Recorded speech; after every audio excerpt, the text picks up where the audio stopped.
ഇന്നലെ അക്ഷയ തൃതീയയായിരുന്നു കേട്ടോ. അക്ഷയ തൃതീയ ദിവസം കനകധാര സ്തോത്രം ചൊല്ലുന്നത് ഉത്തമമാണെന്ന് കേട്ടിട്ടുണ്ട്. എന്താണ് കനകധാര സ്തോത്രം? ഒരിക്കൽ ശങ്കരാചാര്യർ ഭിക്ഷാടനത്തിനിടയിൽ ഒരു ദരിദ്രയായ സ്ത്രീയുടെ വീട്ടിൽ ചെന്നു.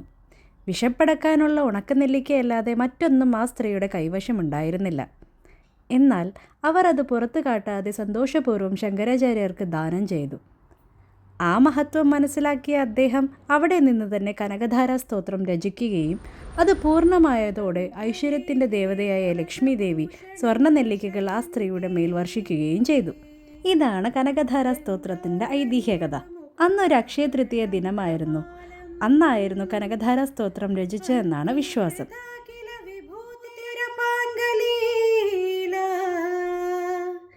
माङ्गल्यदास्तु मम मङ्गलदेवतायाः दिग्हस्तिभिः कनककुम्भमुखावसृष्टा